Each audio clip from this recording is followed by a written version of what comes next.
And welcome into Pressbox Live. I'm Stan the Fan Charles of Pressbox and PressBoxOnline.com. With me, as always, is Gary Stein, my co-host on these endeavors on Wednesday night. And joining us tonight is an old friend and somebody, because of his association with the Sun all those years, I couldn't get him to do really that much for us. He also doesn't live in Baltimore per se, lives closer down to College Park. And that is the great writer, Don Markus. Don, how are you, my friend? Stan, Gary, good to join you. Good to see you. Before we really get digging into you, I've got the TV on the side here. We're on Facebook Live tonight. And at 8 o'clock, the NBA draft just kicked off. I don't think they've announced the first pick yet. I have the same thing going. Okay. But I did want to ask you, for all the Maryland fans out there that might be tuning in to see you, just where you think Jalen Smith may fit in this year's draft. Somewhere like 13 to 20. That's what I'm hearing. Yeah, it's a good, his name has been all over the board. I've seen his name. I saw a story today that he could, if somebody, I forget who, is gone at number 7, they may pick him, the Detroit Pistons. I don't know. Because I'm not working for the Sun anymore. Yep. This is something I used to spend hours and hours trying to figure out, especially if we had a local kid. I'll give you a great story back in 2010 when Gravis Vasquez was coming out of Maryland. I called a bunch around, and I called a bunch of NBA guys I knew. And I didn't think he was going to, even though as great a year as Gravis had, I didn't think he was going to be a first-round pick. So I called a guy named Kenny Williamson, who had been an assistant coach at Florida State. I knew him from New York when he worked at St. John's for Lou Carnesecca. And at the time, he was the assistant GM of the Grizzlies. And I said, is anybody going to pick Gravis? This is the day before the draft. Is anybody going to pick Gravis in the first round? He said, well, if you don't write it until tomorrow, we are. And I said, well, I had to write something. And I went back recently and looked, and I sort of hinted that he could go to the Grizzlies at number 28, which is where he went. I don't know. I mean, I would love to see him. I call them the Baltimore Nuggets because Tim Connolly is there, and Will Barton is there. Mike Malone started his coaching career, I think, at the Park School. And I is Wes Unseld Jr. still with them, or did he move on to another team? I'm not sure if he moved on or not. I'm not sure. Okay. Yeah. Anyway, so I refer to them as the Baltimore Nuggets. They're Baltimore's NBA team. I'd love to see him go out there, not only because of the Baltimore connection, but because they are a great, Western Conference contender. They have a, there would not be a lot of pressure on them. They have a great, I love Jokic, who's a great passing center. So I'd love him go there. I wouldn't mind seeing him go to Miami. I just want to see him go to a good team, because I think with a good team, his career will have a really nice arc. I think with a team that is a younger team, where he may get a lot of playing time, I don't know if he'll become as good a player immediately playing for a team that's trying to rebuild than a team that's building for a championship. All right. Interesting. We'll keep our eye on it. Don, I've known you for a long time. You've always been with the Sun. So I never really found out, where did you get your start in writing? Did you go to College Park, by the way? No, I only spent enough time to get several degrees there. Yeah. Though I probably spent more time there than actually on the college campus where I went at the University of Bridgeport in Connecticut. No, I'm from New York, if you can't tell. I've been down here for over 35 years, and I still sound like I'm from New York, which I am. And I worked the first 10 years of my career in New York at the New York papers. And I said I just ran out of papers to work for, and I had to go somewhere else. But I worked for Gannett paper in Westchester in college, and then out of college, and then for the New York Post for 17 eventful months. Newsday, I worked at Newsday before Ray Barone, before Ray Romano. Romano did, Yeah, because that was a everybody paper he loves worked Raymond. on. Yep. Everybody Loves Raymond. Yep. And then for the Bergen Record before coming to the Sun in 1985. All right. Now I got one more thing to ask you before Gary takes over and asks a couple. Is I know a lot of up and coming writers over the years. You've really helped them, mentored them. Somebody like Matt Zenitz. Okay. Sure. Who were the people that helped you? Was there Well, there. somebody special in your career that helped you? Well, I had at the beginning of my career, I had a couple of guys in the New York area who I covered the Jets right out of college, Joe Namath's last years, Wow. and I was working with the famous Dr. Z, Paul Zimmerman, who covered. Okay. This is before he became a columnist for the Post, and he liked me because there was an incident with Namath where I basically stood up to Namath because he tried to intimidate me as a journalist. Uh-huh. And I gave a wisecracking New York answer, and Paul Zimmerman loved it. And sure enough, that helped me get a job at the New York Post. So I would say some people like Paul Zimmerman, Vic Ziegel, who was a great columnist Sure. when I worked with him at the New York Post, and he later worked for the Daily News. And yeah, I mean, I was influenced. Pete Vesey was really nice to me during the early part of my career. I mean, the person that I modeled my mentorship of younger writers after was Dave Anderson of the New York Times, because he was the nicest, kindest man. And he was, I was once interviewing a kicker for the New York Jets for a magazine story, and he sort of came in and started listening. And he said, "Do you mind if I ask a question? I'm Dave Anderson of the New York Times." And I said, "I know who you are, of course. Go ahead, Mr. Anderson." And he said, "Oh no, Dave." And he became sort of, he became my my role model as to how to, act with athletes, act with journalists, and really sort of be fair. And sort of the model I kept, in terms of the way I approached sports writing. Yeah. Hey, Don. Yeah, Don, I was going to start in with some Maryland stuff, but you mentioned Joe Namath, and I wanted to stay with that for just a minute. I just read his book, actually. Maybe he's written more than one. I'm not sure. But I'm going to assume for a minute that you were still in New York when the Jets played the Colts in Super Bowl III, and in some fashion you covered that game. Okay. Oh, I'm not that old. Not that old. No, I was a 16-year-old huge Jets fan, and my father finally paid for a color. He got us a color TV. That was the first color TV we had in the house to watch. Great. That was the first event I watched on our color TV. My uncle had a color TV. We used to watch the football games at his house before that. But go ahead. I was mere child back when they won in '69. Okay, well, still, I think it's still a fair question. Even at 16 years old, that's like for a lot of people, that's the apex of their sports viewing careers, because they all, something great happens, a Super Bowl, whatever, everybody remembers that. But back then, could you believe that the Jets actually were able to pull off the Super Bowl III win against what arguably was considered the greatest team and perhaps the greatest defense and team in NFL history at that time? As a kid, I mean, honestly, at that point in time, I did know I wanted to be a sports writer, but I didn't follow it as closely as I would have. I honestly don't remember. I mean, I knew that it was a big deal that they won. It was the first time the AFC team had won. And I'll tell you another great story. In 2000, I'm at the NBA All-Star game in Oakland, and I'm coming out of a scrum to get to the bus, the media bus. And on the line right next to me is the great actor Peter Boyle, he was the father in Everyone Loves Raymond. And he looks at my credential and he said, "Don Markus from the Baltimore Sun, we kicked your in 1969. And Wow. I said, "No, you didn't. I'm from Brooklyn." And I sat in the blue seats at the Garden to watch the Knicks beat the Bullets. I sat in my living room to watch the Jets beat the Colts.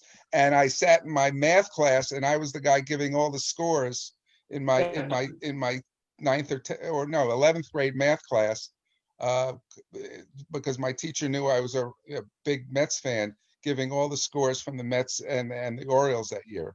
So anyway, That's you know, great. but no, I knew it was a big upset, and I was thrilled that they won. And the funny thing is, my older brother loved Johnny Unitas, so I became a Johnny Unitas fan. So I really loved Unitas too. So and that was the whole game where Morrill missed who was it, Johnny Orr and the Jimmy uh, Orr, Jimmy Orr, and who just passed away. his hands. He just passed away 10 Yeah, days I ago. saw that. Yeah, crazy. Go- Hey, go ahead. so I mean, let's get caught up to speed here in terms of what's going on today. Obviously, you're not writing for the Sun anymore, but you covered the University of Maryland for many years. The Sun did it very well. Let's talk football for just a moment, even though it does seem right now that the season may be on a little bit of a hiatus. We'll see how it goes here. But a couple of big wins, the comeback win over Minnesota after a really poor performance at Northwestern, which I thought the season was over at that point. And then they come back and they beat Penn State. Now, granted, Penn State is not having a great year this year, and it's probably not a very good team, but still, for Maryland to beat Penn State says something. The question is, Mike Locksley, I know you know him well, we all do. Is he turning the corner there? And if so, how is he actually doing it? It's interesting. I was, after I left the Sun, I was doing this blog. It was called Don Markus is in Limbo. But I stopped doing it because I decided that it was tough enough covering Maryland and getting paid and not getting paid to do a blog on Maryland. It wasn't worth it. But over the summer, one of the things I wrote was that I think it would have been better for Maryland, for Locksley, to not have a season, just recruit, because he's a great recruiter, and he'd have a lot of wins. He'd have a lot of recruiting wins. And I asked him one day this summer, we were talking about it. I said, do you think it'd be better if you guys don't have any games because of COVID? And he laughed, but he didn't say no. Okay. And then when they lost to Northwestern, I thought, oh my God, they're going 0-8. And this is, and Tungo Viola is not Tua, and oh Lord. And then the next two games happen, and obviously this is a down year for the Big Ten. There are probably 3 or 4, one great team, and maybe Wisconsin could be a great team. Indiana will have its shot. Northwestern will have its shot on Saturday. But after that, it really thins out. And Maryland is in this area where their schedule now seems to be in their favor if they can get on the field. As far as him turning it around, I think that, the quarterback is that's where they've turned it around. They actually have a potentially great college quarterback. And you haven't been able to say that at Maryland, probably since when I first got to the Sun, and they were coming off the Boomer, having Boomer and Frank Reich and Gelbaugh and those guys, and Neil O'Donnell, people like that. They haven't had a great quarterback in a long time. And I think this kid has a chance to stay healthy in terms of COVID. I think he has a chance to be a great college quarterback. Along with the quarterback position, how much better a recruiter could Mike Locksley be if the kids that he's recruiting really believed that he's got something building there?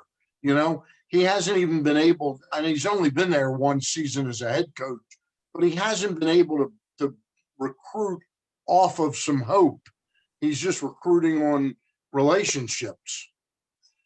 I think it's true. I think you have to have, at some point, you have to have success, and at some point you have to have momentum of kids.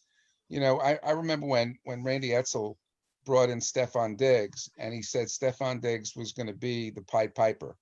Well, he wasn't, because wide receivers are not necessarily the guys who are going to bring in other great players. He was hoping they maybe bring in a great quarterback, which didn't happen. This kid, and now he has 3 years. He'll have 3 more years if he wants after this, even because they're getting a free year because of COVID, if they so choose. So he could play, and he could have a full 4 years at Maryland if he wanted to. And this kid could be the Pied Piper. And on top of that, they have some other guys, Chance Campbell, who's turning into a really, really good, very good college player, at linebacker from Calvert Hall. and then some other guys who could really sort of help in that. But it all goes back to Tunga Viola. He is the Pied Piper, and if they start getting players, it's because of Loxley and Tunga Viola. So, we know that the head coach and the quarterback can be the co-Pied Pipers. But what about the staff that Mike Loxley has assembled there? A lot of the really strong programs in football, they have their strength through the staff that the coach has brought in. What's your opinion of that staff out there? Well, last year it wasn't that high. Okay. I got to see, Mike allowed me some pretty good access where I actually sat in on a bunch of coaches meetings one week, the week of the Minnesota game, because they thought they were going to win and they lost 52-10. But I got to see close up the relationships and how he deals with his assistants. And I came away more impressed with Mike as a head coach than I did with a number of the assistants, as you know. And I was in my writing, I was pretty tough on Scotty Montgomery and John Hoke, the two coordinators. But this year, they both the offense, again, I hate to harp on it, you have a really good quarterback, the offense looks a lot better. And I think what happened was Mike tried to run the Alabama offense with Josh Jackson last year, and Josh was coming off an injury, wasn't a mobile guy to begin with, and couldn't, wasn't the guy. And a smart kid, he had a great year at Virginia Tech, then he got hurt, came to Maryland, but he wasn't the perfect guy for the system. Again, Talia is. So you start there, and that makes Scotty Montgomery's play calling look a lot better. Perfect example, was that run he had, the 39-yard run that he turned, from almost getting sacked to a run down the sideline for a touchdown. That kind of play makes a difference, and I think that might have turned that game around. So. And on defense, they have gone the last couple of games, very interestingly, they've gone to a 4-3, and it switched in the Minnesota game. And I don't know, again, I'm not there. I don't, nobody's there really, because everything's being done remotely, even if I was writing. But the thing is that something happened. The interesting thing to me, I haven't been able to figure this out or ask anybody, is Ron Zook is now on the staff, the former head coach at Illinois and Florida, who was a defensive guy. And I think Ron is involved in the defense at more than just a position level. That's just my guess, because the defense is playing differently schematically. And I've never seen a team change it schematically as much as they have from the middle of that Minnesota game, and it basically turned the season around. Yeah. Don, Loxley will be the last person to run away from his record. He doesn't like to cite the record, as I'm sure you wouldn't, or Stan or I wouldn't either, but it does beg the question. He's a good guy. He's a great recruiter. He's very well known for his relationships among coaches and players. Why is and I don't even know the record off the top of my head.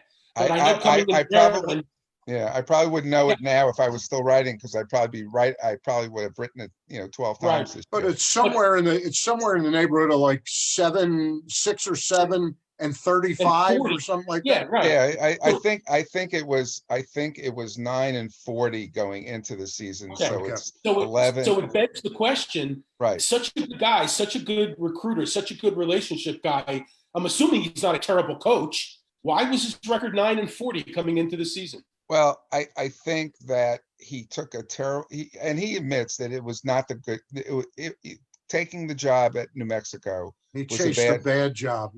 He went from being a very highly thought of guy, helping Illinois get to the Rose Bowl with Zook, to taking that job at New Mexico, where they had scholarship issues and they had all kinds of problems with, and just him going out there I forget the guy's name, Rocky Long, I think was the head coach, who was very popular.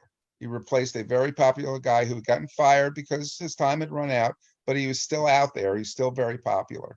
And he came in, and he, and also it's New Mexico and a black guy from Baltimore Yeah. or from DC. Right. I guarantee there That was some wasn't of his that. recruiting base. Yeah. Yeah, I think there was some of that too. And it was just a really hard situation. And then he had some issues, and I think he has owned up to the fact that he didn't act the way he should have acted. There were situations he got into an altercation with an assistant coach. There were some issues with somebody in the office where, there was complaint filed, but it was a bad fit. And then he came back to Maryland, and and that's the other thing. It's funny when Mike Krzyzewski went out with back surgery in 1995, I think it was. And Pete Godet, his longtime assistant, took over, and they had a terrible year. His wins and losses went on Mike's record, and Mike didn't like that. When Mike took over for Randy Edsel and he was 1-5, that became on Mike's record. Yeah. And it wasn't the team he recruited, but he was the head coach. And that, if you remember back, they came very close in his debut. They came very close to beating Penn State up at M&T Bank Stadium. I think it was 31-30 or something like that. And that could have been, if he had beaten Penn State that year, he might have gotten the job. Just as if Matt Canada beat Ohio State, a couple of years ago after replacing DJ Durkin, Mike Loxley might not even be at Maryland. It's interesting Gary brought that up, his coaching record. I've often pointed to Rob Ambrose at Towson, who started with a horrendous record. With his first job was over in Washington, wasn't it, Gary? Like a Catholic. I think it was a Catholic. And then he had some horrible teams at Towson.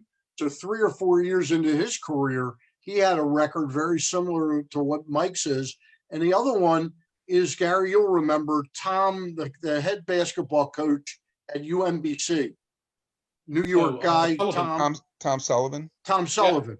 Yeah. He had early in his career, his record was like about 5-35 in basketball. And it's a variety of reasons. And sometimes the reasons are mitigating factors. They really are. So anyway, it's an interesting topic. I wanted to talk to you a little bit about the basketball side of things here before we let time run by. Mark Turgeon's now been the replacement for Gary Williams. What's it, 7 or 8 years now? He's going into number 10. He's going into number 10. Boy, Second I had time such high hopes for Mark. I think Mark's a terrific guy. We're not certainly asking the same question the way we did about Loxley and his record, but is it fair to say that Mark Turgeon really, at the end of the day, isn't a difference maker as a coach? Listen, I've had this discussion. I've written about it. If you look on balance of what he's done in 10 years, as a whole program, between going to the NCAA tournament, I think I think it was 5 of the last 6. It would have been 5 of the last 6 years had they gone last year. I think it was that, because they, when he started, it was a rough start for him. And turning out the NBA players he has the last few years, graduating a tremendous number of players. I think he's basically graduated almost all his players. If you look at it on balance and his overall record, and competing in the Big Ten, I think you'd have to say he's done a good job. But if you look at March and if that becomes the barometer, what they've done in March, what they've done at the end of the season, I came up with this number last year, from the middle of February till through the end of March, through last season, the record was like 21-22 over 10 years, or once he was in the Big Ten. I think it was once he was in the Big Ten. And for a team that had been highly ranked or ranked a lot, team that had finished high in the Big Ten mostly every year, it was a very average record. And the fact that he hadn't made it past, hasn't gotten to the Sweet 16, has only gotten to the Sweet 16 twice. Once had gotten to he got to the Sweet 16 once in 15-16. Had gotten to there once before with Wichita State, and lost. He had going into the Big Ten tournament. That's why last year would have been a lot of pressure had the Big Ten tournament come off, because I think they had a 4-year losing streak in the first round of the Big Ten tournament. And people make note of that, especially if they don't follow it up in the tournament. So I think there's arguments to be made on both sides about how good a coach or how good a program he's run. But I think you can't deny the fact that, Maryland has not, had great postseason success with Mark. So my question is, it's very interesting that you brought up the situation with Ron Zook. I've always felt that Mark needed, like Bobby Knight had Norm Ellenberger. I've always felt that Mark needed somebody on that bench that may have a little bit more senior experience and may be able to help him. Do you see it that way? Well, I wrote a story last year where, and I really felt it. They want to share the Big Ten. That's an accomplishment. They also had a 3-game lead with 5 games to play, and they lost a couple of games where I thought, they could have won. I can't say should have won. Rutgers on the road. Rutgers became a tough place to play. The Michigan State game here, or in College Park, where they barely, they had game day there during the day. Scott Van Pelt was there, and they barely showed up. But they did come back and win against Michigan, because it really would have been really disappointing for them had they not even gotten a share of the title. So I think that they, with Mark and the coaching staff, I thought he had the best coaching staff he had. Between Matt Brady, who I think is a really good guy who's in his ear. Matt, once when I first met Matt, I said that was when he wasn't officially on the staff, and I said, "What's your job?" He said he's the coach whisperer. He would go to Turgeon after practice and give him some thoughts. Yeah, he couldn't even coach on the bench. And then they hired this guy DeAndre Haynes last year from Michigan, worked for Beeline for a couple of years. Young guy, hadn't really worked a lot at the big time level, but really wasn't. And I had some friends out, and I have a friend Brendan Quinn from the Athletic who covers Michigan State, and he said this guy is going to be a rock star. He's really, really good. He turned Xavier Simpson, and he turned one of the other guys. The guy who's playing for Golden State, Jordan Poole, into an NBA player. And I thought he did a great job last year with Anthony Cowan, because Anthony, really good player, but he was a handful to coach, and he's a good kid, but he's one of those guys that really gets locked in and trying to do a lot more than he needed to do. And DeAndre was terrific. I thought Anthony had the best year. Anthony and his dad both credited DeAndre, saying he wouldn't have had the year he had. Maryland wouldn't have had the year he had without him. And then you have Bino, the Baltimore guy, who's a great recruiter. He got, Sticks came to, partly because of Bino. Morcell was large part because of Bino. He got some other guys. And so I really thought it was the best staff he had. Not to say he had bad guys before, but to your point, Mark, I think Mark really prides himself on being an X and O guy. And I think that, there are people there who don't think he's a very good coach. I'm not of the belief that he's not a very good coach.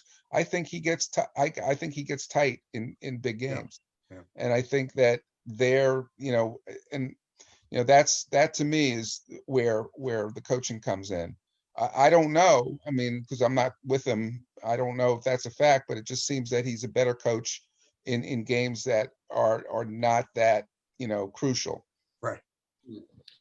So I don't want to belabor the point, Mark, but Don, but I think it's important to note. I actually talked to Pat Scarry today, doing some advanced scouting for the UMBC Towson game coming up early December. And so I was talking to Pat, and we're just talking about coaching in general. And he said, look, the most important thing that a coach can do is making sure that his team is playing their best at the end of the season. That's easier said than done, okay? But that's what a coach aspires to do. You don't have to play great all year, but you got to play great at the end of the year. Because if you're not playing great at the end of the year, you're not going anywhere. And this, to me, seems to be the issue with Mark Turgeon in general. His teams don't seem to be playing great at the end of the year. They had a stranglehold on the regular season championship last year and let it slip away to get to only a share. And so I know that there are arguments both ways, but I think it's important to note that one tenet of coaching, to have your team playing its best at the end of the year, seems to have eluded him over time. No, you can't argue against that. And then when you're in a league where the guy who everybody is being compared to is Tom Izzo, Right. whose teams always seem to be better at the end of the year. Yep. Or before that, when John Beeline was in the league, Yeah. and his teams even, probably his teams were much like Gary's teams Yep. at Maryland, where they didn't have the most talent, but they played. They had a great system, especially offensively, and they played really well at the end of the year. And that's, you're totally right, and that's where most of the criticism with Mark is, and it's valid. Moving on to just the team this year, he's got some big holes to fill. Obviously, Cowan, Jalen Smith, we'll see what happens with him tonight in terms of the NBA. How do you see him as far as this year is concerned? It's, again, at this point in the year, not to say I did not see them a whole lot the last few years. A few years ago, I was let behind the curtain a lot more than I was toward the end. So I really didn't have a great feel the last couple of years of how the team was going to be, because I never saw him practice. And I saw him practice one time, maybe, each year before the season. And now, who knows? I actually think that if they get decent play out of Dante Scott, who I think showed some signs of being a pretty good player, needs to work on his shot selection, I think. And if they can get something, if Chol Mariel, who came with not a lot, his story was hyped, and I was part of the hyping the story, but you wondered if the kid was physically ready to play after all he had been through, and he wasn't. If he's physically healthy, and if he can contribute and be a really solid 8 to 10 point player a game, or 7 to 10, whatever, and 5 or 6 rebounds, and then they get some points out of the kid from Alabama, who's coming off the bench, and maybe and maybe play. They're going to be playing a lot of 3-4 guard lineups. If this Jarris Hamilton, Boston College transfer, is who they wanted coming out of high school. If he is a solid, he averaged 10 points a game, but if he is a solid player, they still have, Morcella's a senior, and the one thing I think about Eric Ayala and Aaron Wiggins is I really think that this is their team now. Morcell, Wiggins, Ayala, this is their team. It's no longer Anthony's team. It's no longer Bruno's team, Herter's team. It's their team.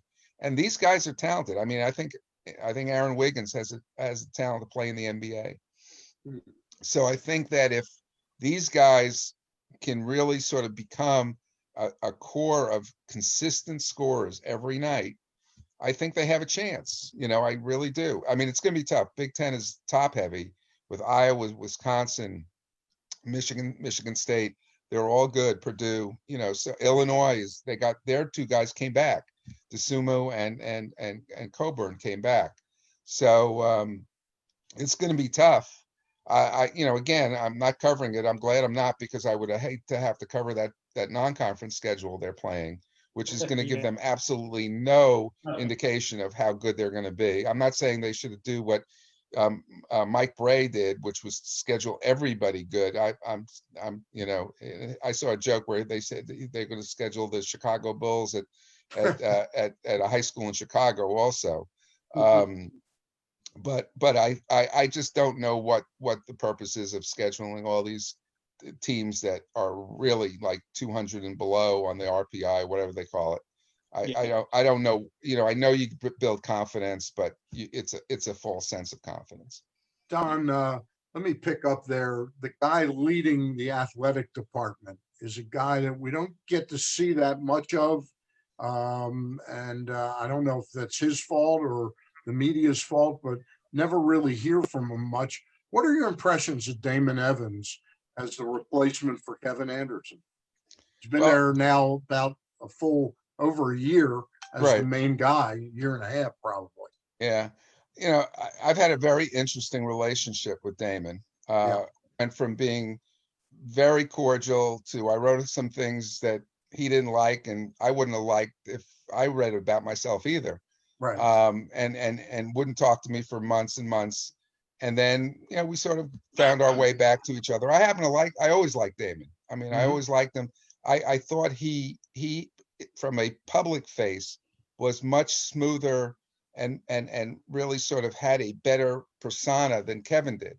I Right. thought Kevin was terrible in public. He was awful in press conferences. The good to great stuff about Randy Edsel, and I realized afterward it came from a book. It wasn't even an original thought. Right. And I thought the thought was bad anyway, and then I found out he stole a thought that I didn't think it was good.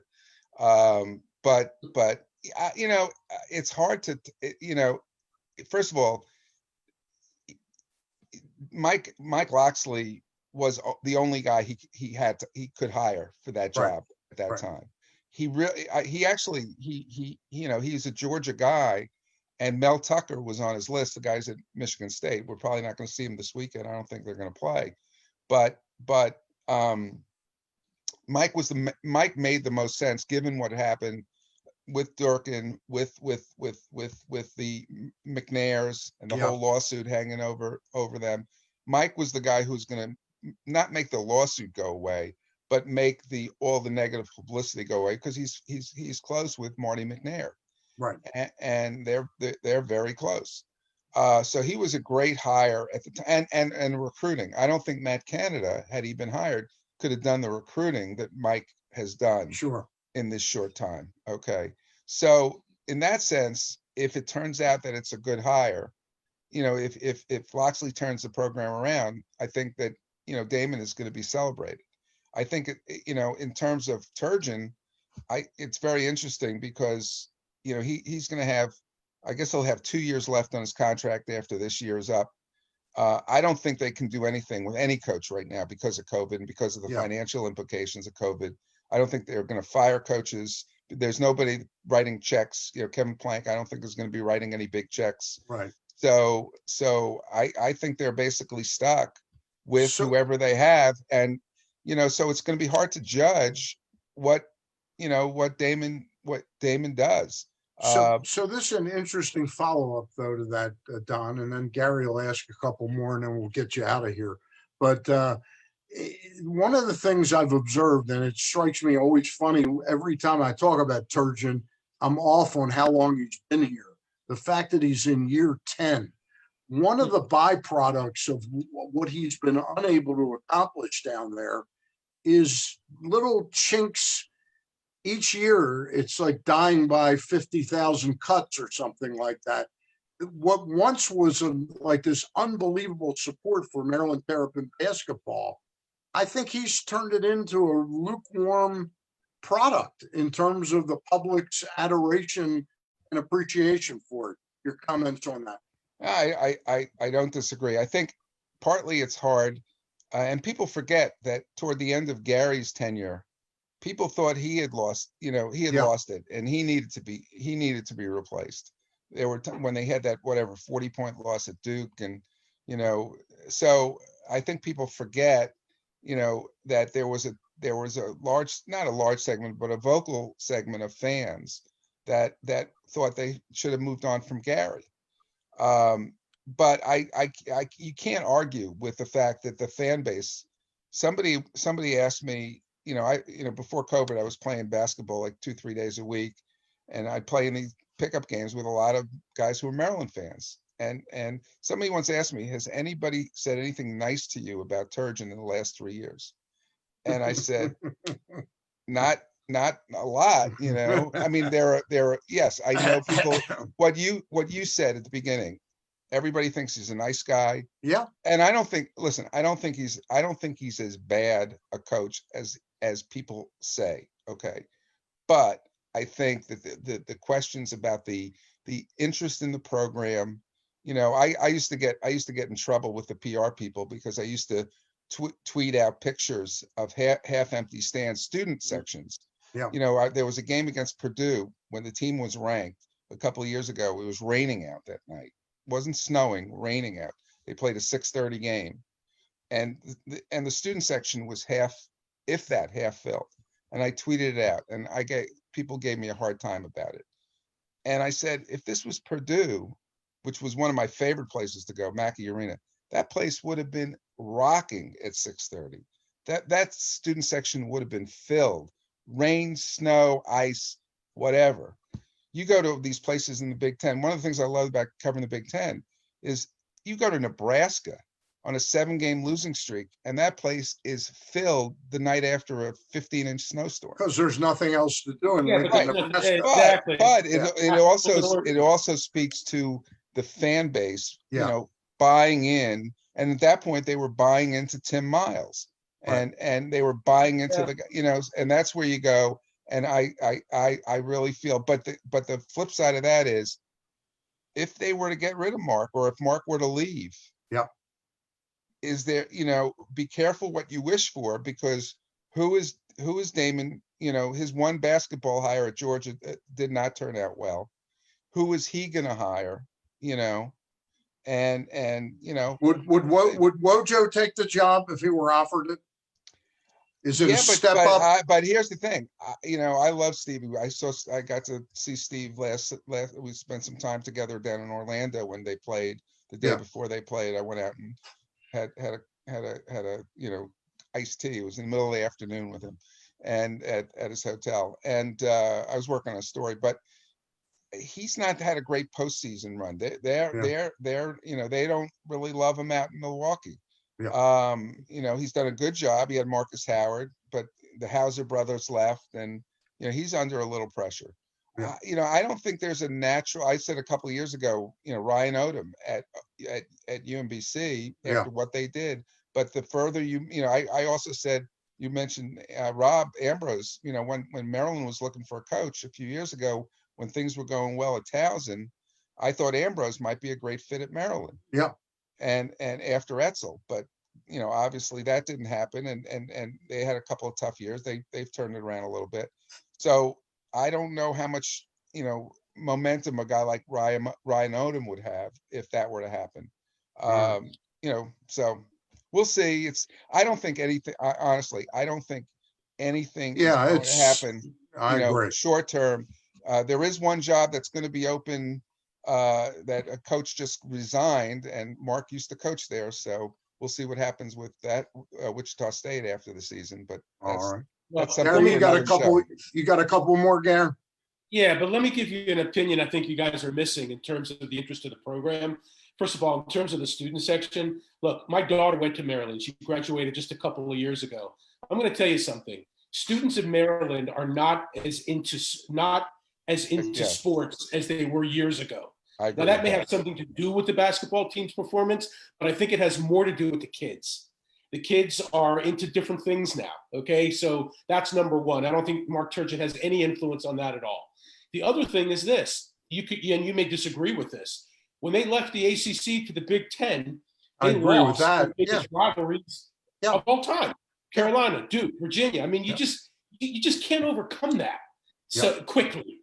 So I think those two factors have a lot to do with the interest. That you make, that's great points. Both of them. I remember when my son he ended up at South Carolina, but he started at Montgomery College, and he'd go hang out with his friends at Maryland on the weekends, and he was appalled at the lack of support among the students.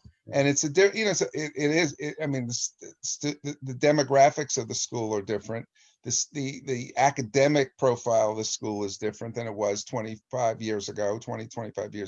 So a lot of that plays into it too. Yeah. But they also built the new arena, which was sort of like very different in North Carolina too, with when you went from the Dean Dome to the new facility down there, you know. Well, it's not as intimate. That may have been Yeah. part of it too. well, I mean, the Dean Dome, Sam Cassell had the great line about it being he didn't say wine and cheese, he said a cheese and wine crowd Right. years ago. And actually it took, if you remember, it took a Maryland game where there was a snowstorm, where they allowed the fans to actually sit down on the floor to realize, Yeah. hey, if we let the students sit down close to the floor, it Right. actually is, and they it's not like it is at Maryland or other places, but they actually have a dedicated student section down behind one of the baskets at Carolina the last probably 10 years or so, 15 years. But no, I think all those points are valid. I think the ambiance, but the Xfinity Center, when it's rocking, and when when they do the whole the thing with the It's flag and the special. Yeah.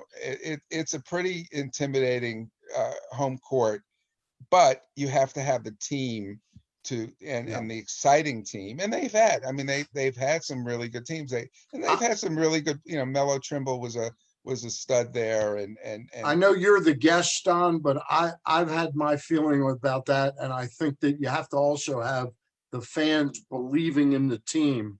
So I'm not buying Gary's one excuse. The fans have gotten into different things. I think they've seen this guy and they're not idiots.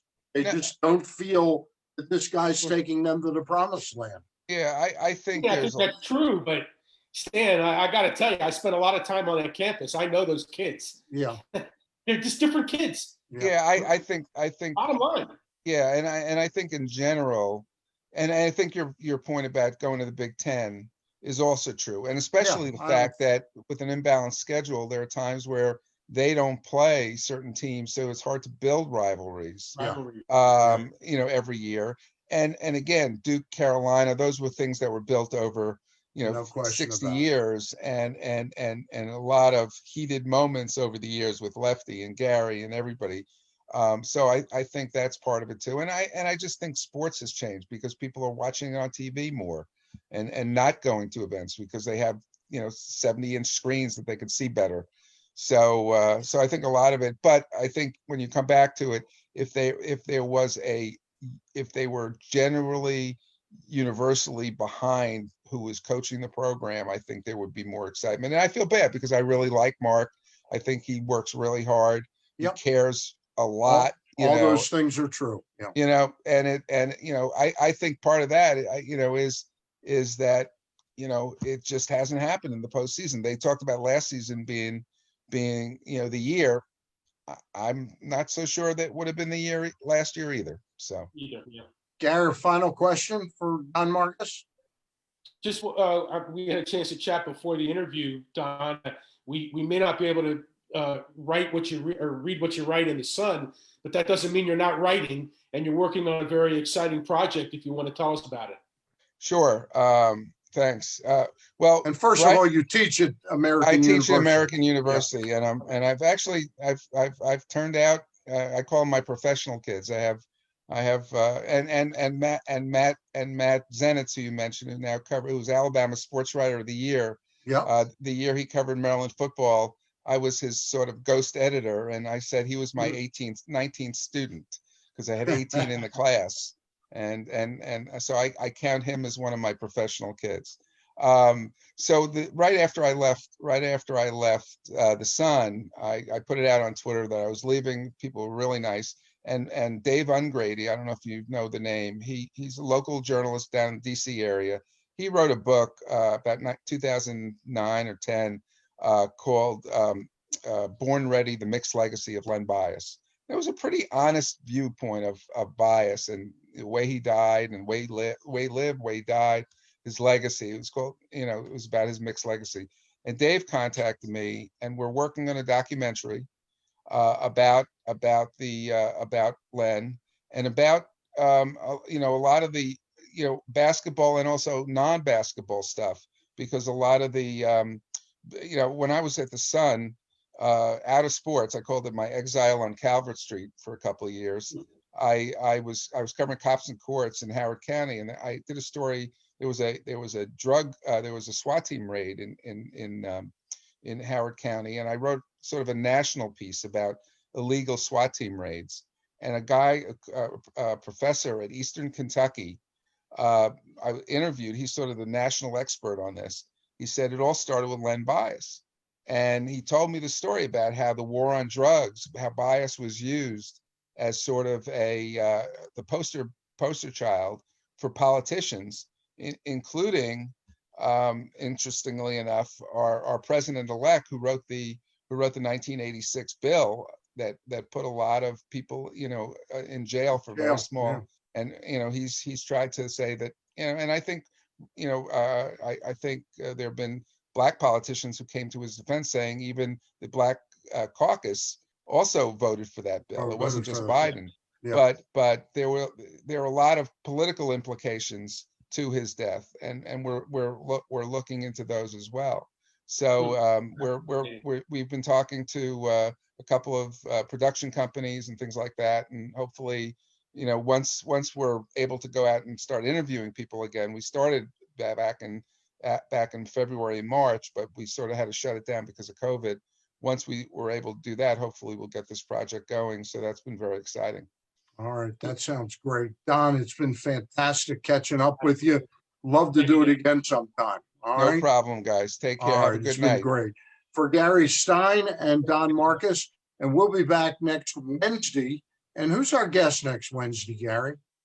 Actually, You I think remember? we're off next Wednesday, right? No, we're off next Wednesday. I meant Yeah. the first Wednesday in December when we come back. You remember who our guest is? I really don't. I don't either right this second. But we've got 3 very interesting shows lined up on the 2nd, the 9th, and the 16th. I know sure that. it'll be great. I'm sure it'll be great. Have a great Thanksgiving ahead, Don, you and your guys. family, and we'll talk to you soon. All right. Take care. Thank you. Bye.